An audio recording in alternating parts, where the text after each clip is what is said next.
how do you let go and let God if you don't believe in God? Right.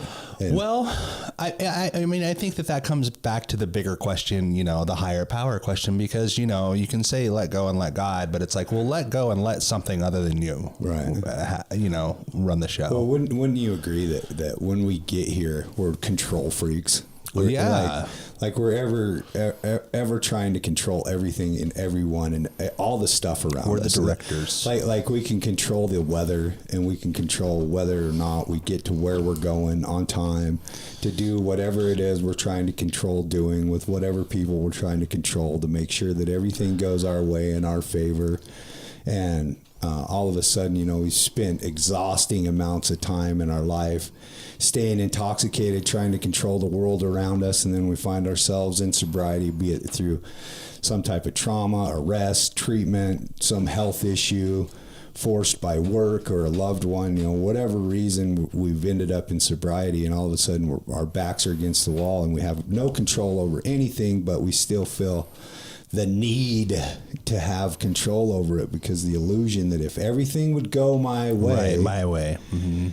If you guys would all just stay put, you go there, weather stay here, money come this, you do that, person say this, I behave this way, then all will be perfect. Yeah.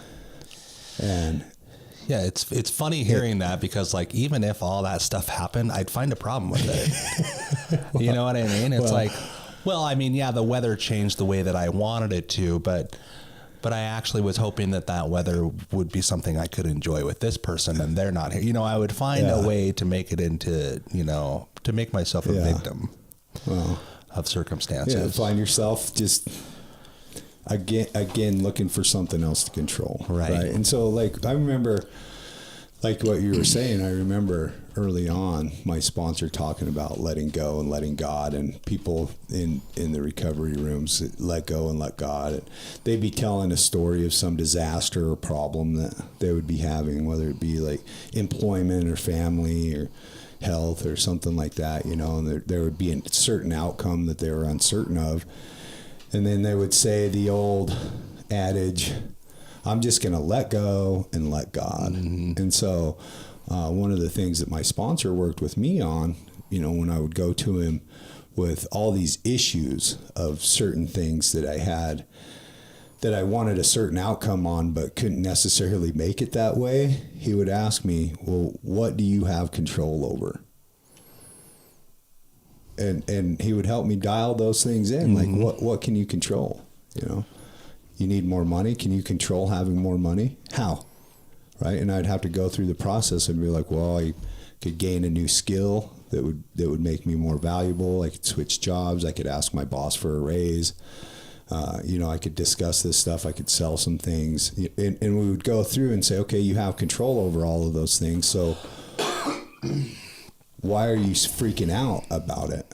Right? Mm-hmm. And then there would be the stuff that I don't know what's going to happen in the election, and if the gas prices go up, and I don't know what's going to happen with this pandemic, and if my company shuts down and all that stuff. And you're like, are any of these things something you can control? Sure. So why are you losing sleep over it? What are you going to do with that? You need to let it go, right? And you go, well, how do I let it go? It feels too good being in it. And that's one of the problems with a lot of us, right? That fear gets exhilarating, I think. And I can admit that I like a little exhilaration. Sure. I'm a little addicted to chaos, mm-hmm. and I can spin my own wheels for entertainment from time to time.